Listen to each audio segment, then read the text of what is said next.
সময়টা 1971 নভেম্বর মাস। ভারত আর পাকিস্তানের মধ্যে যুদ্ধ লাগবো করছে। বঙ্গোপসাগরের জলরাশির নিচে অন্ধকারের নিস্তব্ধতার মধ্যে লুকিয়ে এগিয়ে আসছিল এক মৃত্যুদূত। পাকিস্তানের নৌবাহিনীর সবচেয়ে মারাত্মক হাতিয়ার, নাম পিএনএস গাজী। একটা দূরপাল্লার সাবমেরিন। উদ্দেশ্য ছিল আইএনএস বিক্রান্তকে খুঁজে বার করা এবং তার উপরে টর্পেডো চালিয়ে তাকে ধ্বংস করা।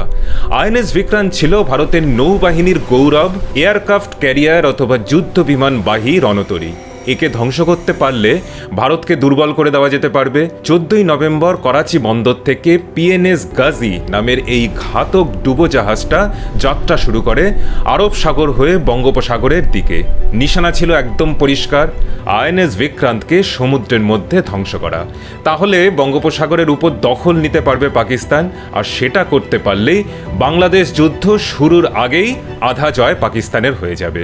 সেই উদ্দেশ্যেই ভারতীয় সেনাদের আক্রমণের আগেই পাকিস্তানের সেনা ভারতের উপর অতর্কিতে হামলা করার ছক বানিয়ে ফেলেছে। 20 নভেম্বর পিএনএস গাজী প্রবেশ করে বঙ্গোপসাগরে। এগোতে থাকে বিশাখাপত্তনমের দিকে। আইএনএস বিক্রান্তের সোনার সিস্টেম কাজ করছিল না। সোনার সিস্টেমটা কি? এইটা দিয়ে কাছাকাছি কোনো আক্রমণকারী সাবমেরিন বা জাহাজ আছে কিনা তার উপস্থিতি বোঝা যায়। কিন্তু আইএনএস বিক্রান্ত বলে যেই জাহাজকে আক্রমণের উদ্দেশ্যে পিএনএস গাজী এগিয়ে চলেছিল, আসলে সেটা ছিল আইএনএস রাজপুত, একটা destroyer naval ship. PNS Ghazi, যাকে ভারতীয় নৌবাহিনী কোড নেম দিয়েছিল কালী দেবী, 3 ডিসেম্বর সেটা বিশাখাপত্তনমের কাছে সমুদ্রের নিচে মাইন্স পুঁততে শুরু করে আইএনএস বিক্রান্তের জন্য। কিন্তু এর কিছুক্ষণ বাদেই পিএনএস গাজীতে হয় একটা বিশাল বিস্ফোরণ।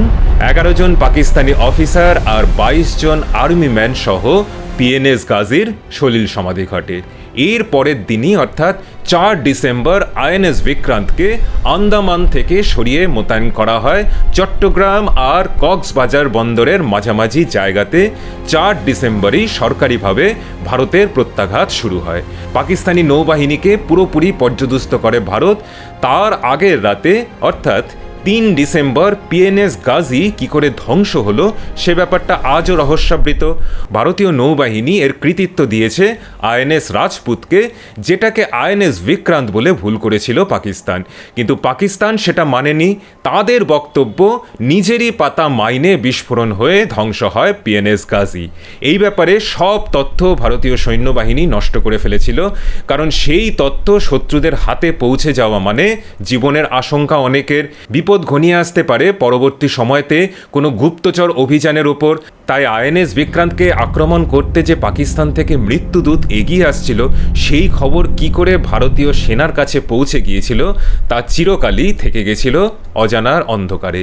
যদি না 1999-এর কার্গিল যুদ্ধের সময় একজন ভারতীয় নেভি অফিসার ভারতীয় সৈন্যবাহিনীর আরেকজন অফিসারের কাছ থেকে জানতে পারেন যে তার মা ছিলেন একজন কাশ্মীরি মুসলিম আর ভারতের হয়ে গুপ্তচর বৃত্তি করতেন পাকিস্তানে। আজ বলবো সেই মহিলা ধুরন্ধরের কথা, যার দেশপ্রেম সেদিন অর্থাৎ 3 ডিসেম্বর রাতে বাঁচিয়ে দিয়েছিল আইএনএস বিক্রান্তকে, ভারতীয় নৌবাহিনীর শৌর্যের প্রতীককে, আর পাকিস্তান সৈন্যকে দুর্বল করে সুনিশ্চিত করেছিল ভারতের জয়কে। এই ধরনের ইতিহাসধর্মী প্রতিবেদন যদি ভালো লাগে তাহলে কিন্তু লাইক, শেয়ার আর সাবস্ক্রাইব করতে ভুলবেন না। She killed many people in Pakistan, spied for us, for India. I'm a Navy officer. Had her information not come to Indian Navy, Vikrant could have been killed, sunk. So Sehmat played a very big role in our life. But she was not happy about killing people. She was not happy killing Abdul. So when I asked her, but why is it that you still have tears in your eyes? When I ran over that truck, over the body of Abdul, because he had the proof, his bones cracked, and that sound of that crack, it hurts me in my heart and mind, and I can't tolerate it. So very pious lady, but she killed people. She killed Major Mehboob. Harinder S Sikka একজন অবসরপ্রাপ্ত নৌবাহিনীর officer. Kargil যুদ্ধের সময় তিনি একজন journalist হিসাবে যুদ্ধক্ষেত্রে উপস্থিত ছিলেন। একদিন উনি ক্ষোভ প্রকাশ করছিলেন যে পাকিস্তান এই রকম একটা আক্রমণ করলো আর ভারতের গোয়েন্দা বাহিনী কিছু জানতে পারল না। আবেগের বশে তিনি বলে ফেলেছিলেন যে ভারতীয় গুপ্তচরদের মধ্যে আর সেই দেশপ্রেম নেই। একজন সেনা অফিসার তার সামনে এসে চোখে চোখ রেখে বললেন, সবাই সেরকম না। জানালেন তার মা একজন কাশ্মীরি মুসলিম, যিনি নিজের জীবনে চরম ঝুঁকি নিয়েছিলেন গুপ্তচর হিসাবে, যিনি গুপ্তচরের কাজ করবার জন্য একজন পাকিস্তানি অফিসারকে বিয়েও করেছিলেন এবং সে নিজে সেই পাকিস্তানি অফিসারেরই ঔরসজাত পুত্র। হরিন্দর সিক্কা শুরু করলেন অনুসন্ধান।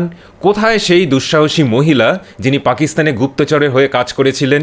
পাঞ্জাবের মালার কোটলা নামের একটা ছোট্ট মফস্বলে পৌঁছে গেলেন, যেখানে সেই কার্গিলের আর্মি অফিসারের মা তার বার্ধক্য জীবন কাটাচ্ছেন। সকাল 9:45 বাজে তখন। যখন সিক্কা তাকে বললেন যে তিনি তার গুপ্তচর জীবনের কথা জানতে চান, পত্রপাঠ মুখের ওপর দরজা বন্ধ করে দেন বৃদ্ধা। সিক্কা নিজে আর্মি অফিসার হয়ে জানেন যে এই মানুষগুলো ঠিক কীরকম হয়। লাইমলাইট, খ্যাতি সব কিছুর থেকে দূরে থাকতে ভালোবাসেন। দূরে থাকতেই হয়, কিন্তু সিক্কাও ছাড়বার পাত্র নন। ঠায় বসে থাকলেন দরজার বাইরে। সন্ধে 5টা হয়ে এলো।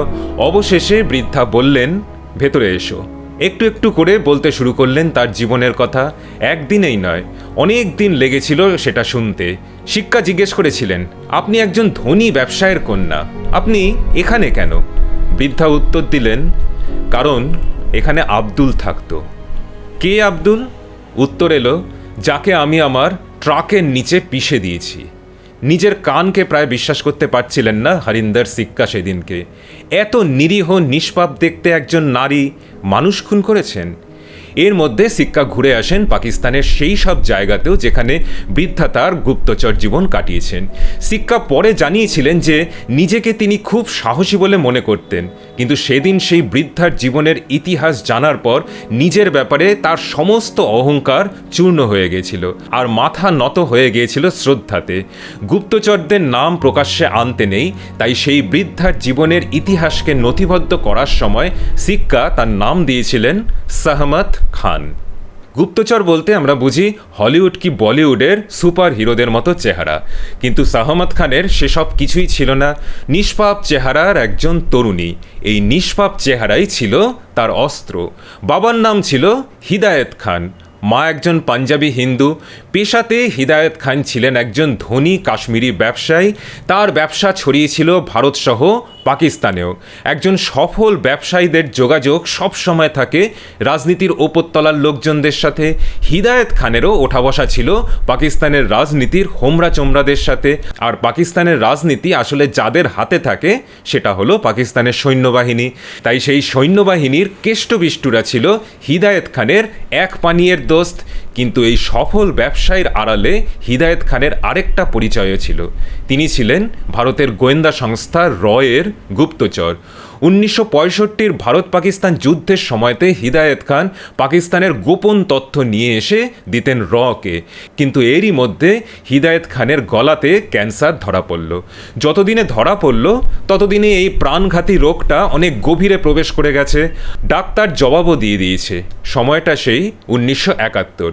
হিদায়ত খান বুঝলেন যে ভারতের হয়ে তার অনেক কিছু এখনও করা বাকি, কিন্তু তার হাতে অবশিষ্ট সময় বলতে খুব বেশি নেই। তার সারা জীবনের ফসল, এই যে স্পাই নেটওয়ার্ক পাকিস্তানের ভেতরে উনি বানিয়েছেন, সেটা নষ্ট হয়ে যাবে। এটা তিনি কিছুতেই হতে দিতে পারেন না। চরম সিদ্ধান্ত নিলেন, চিঠি লিখলেন তার কন্যাকে, নাম সাহমত খান। 20 বছর বয়সের তরুণী তিনি। দিল্লি ইউনিভার্সিটিতে পড়াশোনা করছেন। নাচে গানে তুখোড় পারদর্শী। কলেজের বুকে সাহমত খান যখন মীরাবাইয়ের ভূমিকাতে অভিনয় করেছিলেন, তখন একজন লাজুক যুবক তার সহপাঠী তার প্রেমে পড়ে যান। নাম অভিনব। অভিনব আর সাহমত খানের প্রেম যখন সবে অঙ্কুরিত হতে শুরু করেছে, তখনই হিদায়ত খানের চিঠি এসে পৌঁছয় সাহমতের কাছে। খুব শিগগিরই কাশ্মীরে ফেরত আসবার তলব। বন্ধ ঘরে মৃত্যু পথযাত্রী হিদায়ত খান কন্যাকে বলেন যে সাহমতকে পাকিস্তানে যেতে হবে ভারতের হয়ে গুপ্তচরের কাজ করতে। প্ল্যান একদম তৈরি। পাকিস্তানি ব্রিগেডিয়ার পারভেজ সৈয়দের ছেলে ইকবাল সৈয়দের সাথে শাহমাতের বিয়েও স্থির হয়ে গেছে। পাত্র ইকবাল নিজেও একজন পাকিস্তানের আর্মি অফিসার। শাহমাতের দায়িত্ব হবে পাকিস্তানের সৈন্যবাহিনীর একদম ভেতরের খবর ভারতে পাঠিয়ে দেবার। শাহমাতের কাছে দুটো রাস্তা খোলা ছিল। প্রথমটা বাবার ইচ্ছেকে প্রত্যাখ্যান করে নিজের ভবিষ্যৎকে সুনিশ্চিত করা, প্রেমিক অভিনবের কাছে ফেরত যাওয়া। দ্বিতীয়টা নিজের জীবনকে এক চূড়ান্ত অনিশ্চয়তার দিকে ঠেলে দেওয়া, যেখান থেকে ফেরত আসার কোনো গ্যারান্টি নেই। একটু ভুলের শাস্তি মৃত্যু। শাহমাত দ্বিতীয় রাস্তাটাই বেছে নিলেন। নিজের পড়াশুনো, নিজের প্রেম, নিজের পরিচয় সব কিছুকে ত্যাগ করে এক অনিশ্চিত ভবিষ্যতের দিকে পাড়ি দিলেন শাহমাত। তার আগে তার দরকার ছিল স্পাই হিসাবে ট্রেনিংয়ের। রয়ের চিফ মানব চৌধুরী শাহমাতকে একজন নিষ্পাপ তরুণী থেকে বানিয়ে তুললেন একজন ক্ষুরোধার এজেন্টে। হাতে মাত্র কয়েক সপ্তাহ সময়। কিভাবে মিথ্যে কথা বলবার সময় চোখের পাতা একটুও কাঁপবে না, কিভাবে শ্বশুরবাড়ির সবাইয়ের চোখে ধুলো দিতে হবে, আর সব থেকে জরুরি কিভাবে কোড ল্যাঙ্গুয়েজ ব্যবহার করে ভারতে খবর পৌঁছতে হবে।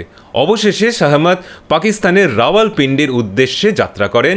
হিদায়েত খান সেদিন কন্যা বিদায় করেননি, একটা জীবন্ত টাইম বোমাকে পাঠিয়েছিলেন শত্রু দেশে, শত্রুর অন্দরমহলে। শ্রীনগর থেকে রাওয়ালপিন্ডি মাত্র কয়েকশো মাইল, কিন্তু শাহমাতের ক্ষেত্রে সেটা যেন ছিল এক অন্য জগতে পদার্পণ। হেদায়েত খানের সাথে পাকিস্তানের ব্রিগেডিয়ার পারভেজ সায়েদের বন্ধুত্ব ছিল বহুদিনের, এমনকি 1947-এর দেশভাগের আগেও। সেই বন্ধুত্বকে আত্মীয়তাতে পরিবর্তনের পেছনে কারণ ছিল 1971-এ পাকিস্তান ভারতের বিরুদ্ধে কিভাবে হামলা করার পরিকল্পনা নিচ্ছে সেটা জানবার। হিদায়েত খানের ব্যবসা, সেখান থেকে অর্জিত সম্পদ, কাশ্মীরের বুকে তার প্রভাব, এই সব কিছুর ওপর প্রলোভনও কম ছিল না পারভেজের। তার পুত্র ইকবালের বেগম হয়ে শাহমাতের পদার্পণ রাওয়ালপিন্ডিতে। কিছুদিনের মধ্যেই তার নিষ্পাপ চেহারা আর তার মিষ্টি স্বভাব সবার মন কেড়ে নিল। শুধু তাই নয়, শ্বশুর পারভেজকে নানা রকম পরামর্শও দিতে শুরু করলেন শাহমাত নিজের উপস্থিত বুদ্ধি প্রয়োগ করে, যার ফলে ব্রিগেডিয়ারের পদোন্নতি হতে লাগলো পাকিস্তানের আইএসআইতে। বৌমার বুদ্ধির ওপর এত ভরসা করতেন যে পাকিস্তান আর্মির একদম টপ সিক্রেট তখন খাবার টেবিলে বসে আলোচনা করতেন শ্বশুর আর বৌমা মিলে।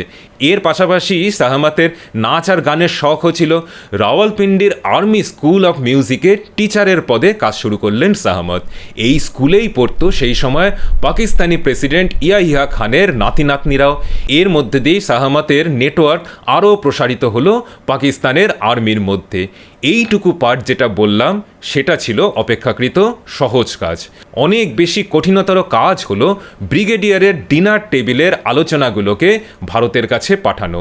শাহমাতের বেডরুমের লাগোয়া যে বাথরুম ছিল সেটাই হয়ে উঠেছিল শাহমাতের কন্ট্রোল রুম। বাথরুমের টাইলসের নিচে লুকোনো ছিল ট্রান্সমিশন যন্ত্র, একে বলে মোর্স ট্রান্সমিটার। জীবন হাতে নিয়ে গোপন তথ্য পাঠিয়ে দিতেন ভারতের গোয়েন্দা সংস্থাকে। পাকিস্তানি সৈন্য কিভাবে বাংলাদেশের দিকে অগ্রসর হচ্ছে, নতুন কি যুদ্ধাস্ত্র কেনা হচ্ছে, ভারতের পশ্চিম সীমান্তে কিভাবে পাকিস্তান সৈন্য সাজাবার প্ল্যান করছে, সেই সব তথ্য পৌঁছে যেত রাওয়ালপিন্ডি থেকে দিল্লিতে। সেই স্নান ঘরের জল পড়ার শব্দের আড়ালে সবার অলক্ষ্যে দিনের বেলাতে একজন আদর্শ স্ত্রী, দায়িত্ববান বৌমাই রাতের বেলা হয়ে উঠতেন একজন ভয়ঙ্কর স্পাই।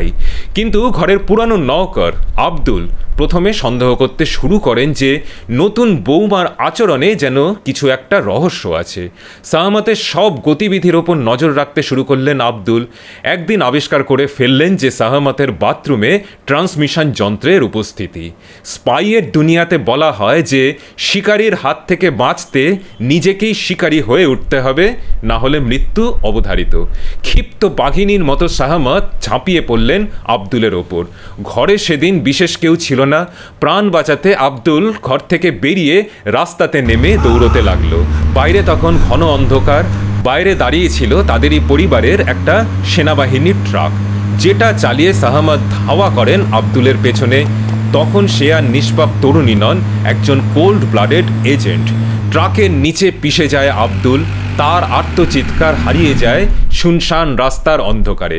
আর শাহমাত মনে মনে বলেন, আই এম সরি আব্দুল চাচা, দেশের জন্য আমাকে এটা করতে হলো।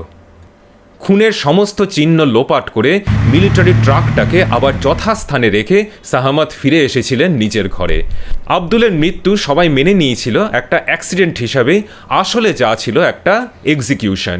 শুধু একজনের একটুখানি খটকা লাগলো, ইকবালের বড় ভাই মানে সাহামাতের ভাসুরের নাম মেজর মেহবুব সায়েদ। মেহবুবের সন্দেহ গাঢ় হতে শুরু করে যে আব্দুলকে কেউ খুন করেছে। পুরাতন ভৃত্যকে কে খুন করতে পারে? সাহামাত বুঝলেন আব্দুলকে পৃথিবী থেকে সরিয়ে দেওয়াতেই বিপদ পুরোপুরি শেষ হয়নি, আরও বড় বিপদ এগিয়ে আসছে। সেই কোল ব্লাডের এজেন্টটা আবার জেগে উঠল সাহামাতের মধ্যে। এবারে এক্সিকিউশন নিজের ভাসুরকেই। একটা ছাতার আগাতে একটুখানি মার্কারি লাগিয়ে বেরিয়ে পড়লেন একটা বোরখা পরে। ভিড় রাস্তার মধ্যে নিজের ভাসুরের সাথেই ধাক্কা লাগালেন। খুব সামান্য একটুখানি ছড়ে গেল মেহবুব সায়েদের। দুজনেই একজন আরেকজনের কাছে ক্ষমা চাইলেন। মেহবুব জানতেও পারলেন না যে বোরখার আড়ালে ছিলেন তার ভাইয়েরই বউ। খানিকক্ষণের মধ্যে সেই মার্কারি মেহবুব সায়েদের রক্তে মিশে স্তব্ধ করে দেয় তার হৃৎপিণ্ড। এক্সিকিউশন সম্পূর্ণ করে সাহামাত ফিরে আসেন নিজের বাড়িতে। তখন তিনি আবার নিষ্পাপ বৌমার অবতারে। ভাসুর মেহবুবের জন্য তখন মেহবুবের স্ত্রী কেক বানাচ্ছিলেন। জায়ের কাজে হাত লাগালেন সাহামাতও, যদিও জানতেন মেহবুব কোনোদিনই আর ফিরে আসবে না। কিছুক্ষণ বাদে খবর আসে মেহবুব সায়েদের মৃত্যুর। সারা পরিবারের সাথে শোক পালন করেছেন। নিজের জাকে শ্বশুরকে সান্ত্বনা দিয়েছেন। তার নিখুঁত অভিনয়তে কেউ কিছুই বুঝতে পারেনি। পুত্র শোকে মুহ্যমান শ্বশুরকে আরও বেশি করে সেবা করতে লাগলেন। অবশেষে সাহামাতের হাতে এসে পড়ল সেই ফাইল। জানতে পারলেন যে পিএনএস গাজী করাচি থেকে রওনা হয়েছে আইএনএস বিক্রান্তকে নিশানা করে। সাহামাতের হাত পা কাঁপতে শুরু করলো। তার দেশ মারাত্মক বিপদের সম্মুখীন। সময় নষ্ট করার উপায় নেই। সমুদ্রের গভীরে 400 ফুট নিচে একটা সাইলেন্ট কিলারের মতো পিএনএস গাজী এগিয়ে চলেছে। জীবনের সবচেয়ে মূল্যবান তথ্য সাহামাত পাঠিয়ে দিলেন ভারতকে। সাহামাতের মেসেজ পৌঁছতেই ভারতের নৌবাহিনী পরবর্তী প্ল্যান ঠিক করে ফেলে।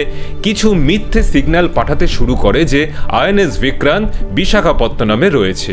বড় বড় রেশনের সরবরাহের অর্ডার দেওয়া হয় বিশাখাপত্তনমে, যাতে পাকিস্তানের সেনাবাহিনীর ধারণা আরও দৃঢ় হয় আসলে সেখানে ছিল আইএনএস রাজপুত, আর অনেক দূরে আন্দামানের কাছে নিরাপদ দূরত্বে ছিল আইএনএস বিক্রান্ত।